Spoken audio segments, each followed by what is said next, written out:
Hey, everybody, it's Doug Green, and I'm the publisher of Technology Reseller News. And I'm very pleased to introduce Joel Cinero and Chris Nicoli of Kongusto. Gentlemen, thank you for joining me this afternoon. Thank you very much for having us, Chris. So, we're here at IT Expo. IT Expo is always a show where really new and interesting ideas are introduced, and that's why I thought this would be a great podcast to do. You guys represent, I think, something new. So tell me a little bit about Kongusto. Why don't I take it first? So we are a nearshore labor solutions provider. We're based in Latin America and Central America in particular. But we think what makes our particular business special is we act a little bit more like a staffing service. So instead of just giving English-speaking companies, particularly here in the United States, in this case here at this show, services at a better price, what we do is we're able to give them a person that works for them at a level that when their customers interface with them, or even other departmental heads might interface with them. So it's sort of a quality level outsourced resource. And what is the difference between outsource and nearshoring? Or is there a difference? Go ahead, that one will be you. Sure. So they're somewhat similar. Nearshoring obviously refers to that we're near shore to the U.S. Right. So we're in better time zones that are more in line with the MSP's hours and their clients' hours.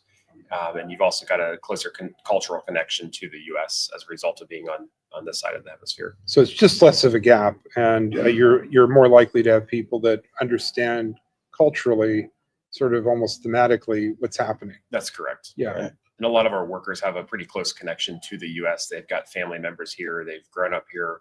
Many of them have U.S. visas, or some of them are even U.S. citizens that frequently visit here. So with those decreased cultural barriers, you get a better work product to the end customer. Here at IT Expo, who are you talking to? Who are you hoping to talk to, and what's your message to them? Really, there's a broad span of services. Oftentimes when people hear outsourcing or nearshoring, they immediately think customer support or IT support. We'd really like people to expand how they see that. It's really any kind of back office function. So certainly customer support and IT support, those are mainstays for our business. The resources, the labor pools are deep, the resources are easily found in the marketplace.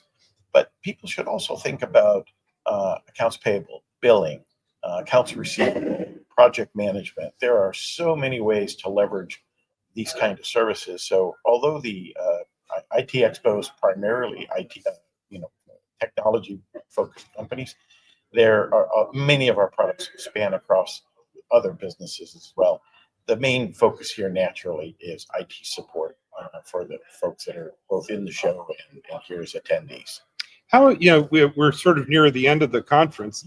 How have you been received? What are you hearing back from people? In large part, people are obviously, they approach it first with questions and sometimes a little skepticism. Right. As I said earlier, oftentimes outsourcing can be construed with, it's a low quality or it's cheap and it's not reflective of the actual company.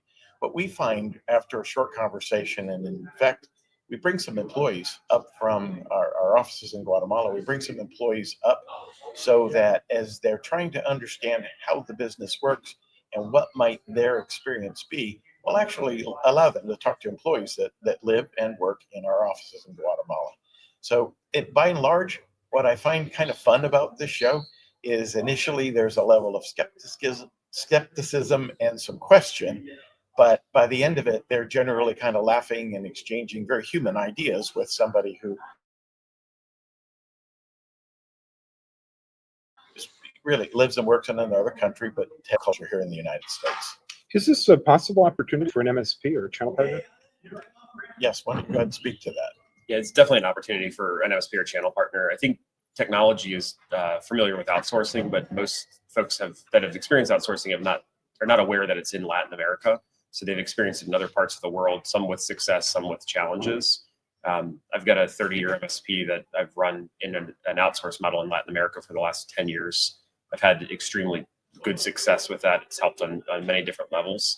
So I think the benefit that I see from this show is just talking to MSPs as an MSP that has evolved into doing this model. And throughout the years of doing that, obviously other MSPs have asked me how I've been able to accomplish some of the things that I've accomplished, met the revenue targets, employee retention and things like that. So it's really a lot of education, and you see a lot of light bulbs go on. So most people have their thoughts or experiences with outsourcing, but this is a new concept to them, and they're pleasantly surprised. And I think by having the employees here where we can say, oh, this is so-and-so from the company, and this is what they do and how long they've been with my MSP or Kongusto, it really enlightens them and it gets the wheels turning. So, Joel and Chris, I really want to thank you for joining me today. This has been most interesting. Where can people learn more? Well, like everybody, we've got a website. We'll steer you there. So it would be www.kongusto. It's KONGUSTO.co. So you want to leave the M off, so .co. Well, gentlemen, thank you very much indeed for joining me, and I hope to learn more about this interesting topic. Thank you thank you very for much. having us. Pleasure to be here, Doug.